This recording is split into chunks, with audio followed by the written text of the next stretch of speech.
Okay, sorry, this is now the second time I tried to make this video because of, the 2-year-old in my life interrupting. So this is just going to be me talking to you guys about the essay from Nature. So Nature is a novel, a book, a nonfiction piece that Emerson wrote, and we just read the excerpt from the introduction. So if you're confused at all, it's fine. Emerson is very much like Hawthorne, where they feel like they need to be super poetic in their writing. Remember from the notes that Emerson thought that he was a poet, even though he was never successful really in his poetry. So it's a little flowery. I don't feel like I don't need you to be able to translate everything word for word into your own language. I just want, for the purpose of your color-coded analysis, you to be able to take some quotes and respond to them.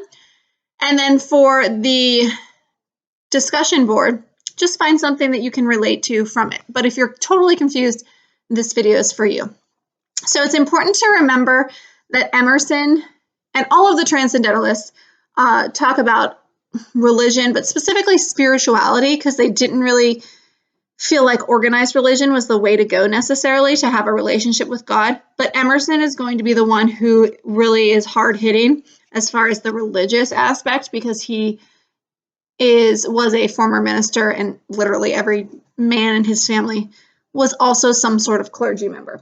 So that being said, Emerson essentially is saying in this essay, this book, that in order to access God, we have to go into nature, because that's where the divine presence is. So that's his premise. So he's just going to elaborate on that. So I highlighted in purple my favorite parts of the essay, and those are the ones I'm going to talk about.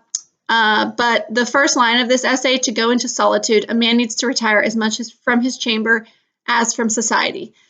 That is your transcendentalist pillar, tenet, whatever I call them. So you need to get away from everything, societal institutions. You have to go into nature, and that's where a person finds God. That's where a person can be truly him or herself. So that's, right there in your face, transcendentalism.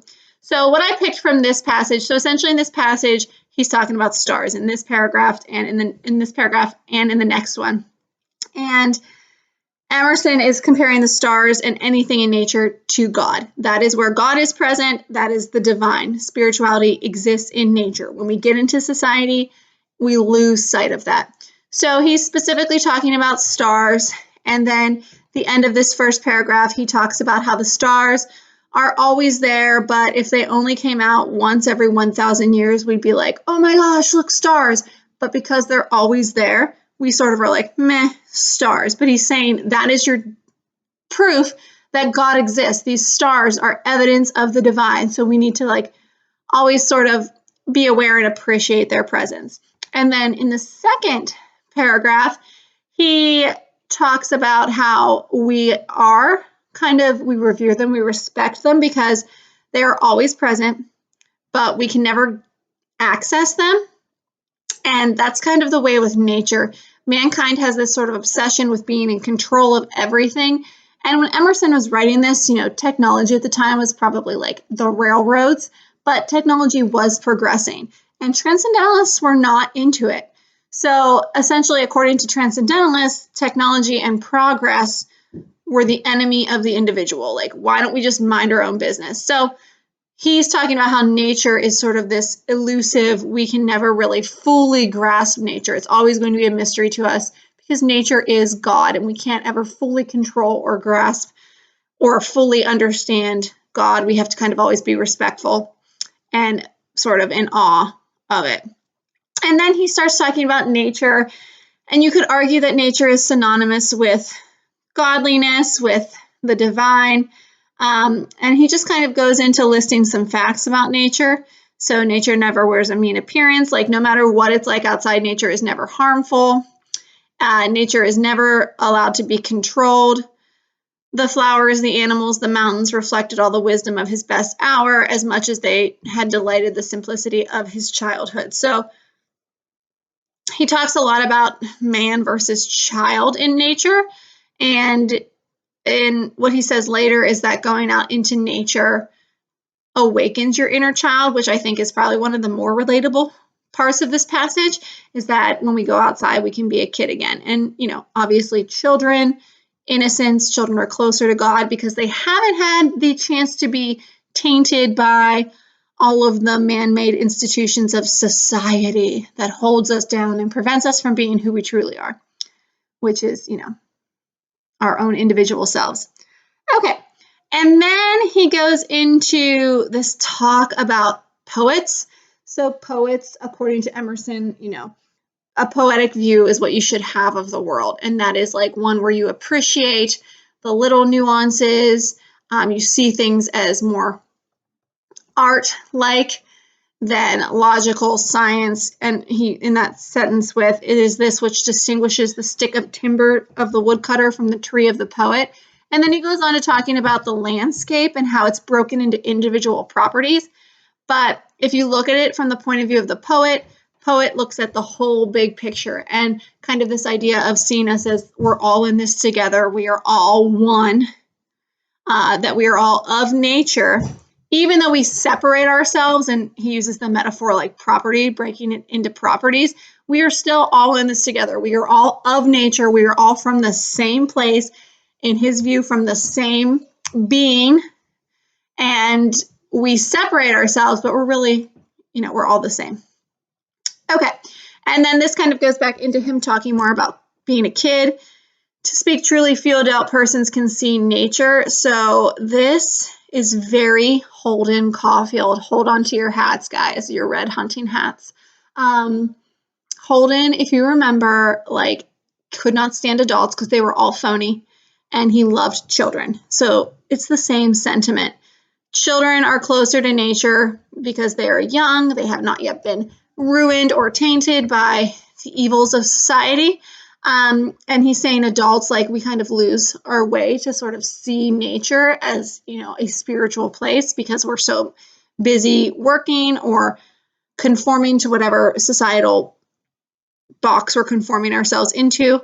So he basically says that when you go into nature, you become more childlike. So it's important to kind of get into nature to really appreciate it. And then I just like that passage. In the presence of nature, wild delight runs through the man in spite of real sorrows. I can't say that for today, but I feel like most of us can relate to kind of just enjoying being outside, on a nice day. Enjoying being outside, just going into the woods if you have woods nearby. If you are somebody who camps or hunts or has, a house anywhere that's near any sort of nature, away from, the hustle and bustle of the cities, then I think we can all kind of relate to that. Okay. Nature says he is my creature, and this means in spite of all his impertinent griefs, he shall be glad with me. So again, comparing nature to God, you can kind of feel closer to God when you're outside, and how nature is both reflective of our moods, we kind of reflect when we look outside. It makes us either feel better, if the sun's shining, we feel better. Today I looked outside and I was like, ugh. But nature at its core will always make us sort of feel better. And he's just kind of talking here about the relationship between our feelings. So proving to us that we are of nature because we can relate to nature. It affects our moods. We allow it to sort of dictate how we feel. So proving, I guess the strength of the influence. Okay. And I like this quote, in the woods too, a man casts off his years as the snake his sloth. And at what period soever of life is always a child. And I think that's definitely a can relate. So we always feel, or at least, most of us, when we go outside. And I think that's kind of, I don't know, I get nostalgic. I grew up in the woods. So not in the woods, that makes me sound like a feral child. I had a house and our backyard was all woods. So I grew up, exploring the woods. That's where I went to play. And I think going in the woods even to this day makes me feel like a kid again. So in the woods is perpetual youth. So I just think that's nice. And then he brings in the faith. So again, getting closer to God because we're away from all of the stressors and everything that's, holding us down. And then I highlighted it in yellow the transcendental views, the currents of the universal beings circulate. Sorry, the free program that I used to record my screen cut me off at 10 minutes. But the last part I was talking about, I highlighted in yellow the elements of transcendentalism. The currents of the universal beings circulate through me. I am part or particle of God. So getting away from society, getting closer to nature makes you closer to God. And then again, it's reiterated in the last bit that I highlighted here, the in the wilderness line. So that is a tenet of transcendentalism. The closer one is to nature, the closer one is to God. Done and done. And the last paragraph, I liked that this idea. So what Emerson says, and he continues to say this in the rest of the book that he wrote called Nature, from which this is an excerpt from the opening. And when he's talking about how we can go into nature and it makes us feel a certain way, or that we can see our own emotions reflected in nature, that to Emerson is evidence of God's presence, that there is a harmony between the individual and our feelings and nature that has to be evidence that there is divine. So kind of going back to transcendentalism, they obviously were not atheists. They just sought to change the way that we experience religion, specifically spirituality. And they got a lot of heat for it. But as you can see by this essay, he's not saying that there is no God. He's just talking about different ways to access that divinity. So in the end, I use this line all the time. It's one of my favorite quotes. Nature always wears the colors of the spirit.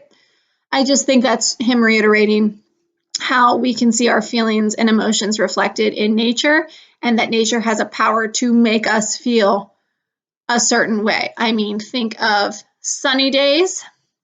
Right now, I am staring out the window, and it is cold, 38 degrees right now, and rainy on May 11th. So that's actually making me feel some type of way. It's not a good way. But when I'm at the beach, I feel a certain way. When I go into the mountains, I feel a certain way. And he's kind of using that as evidence that there is the divine all around us. So that is Ralph Waldo Emerson's Nature.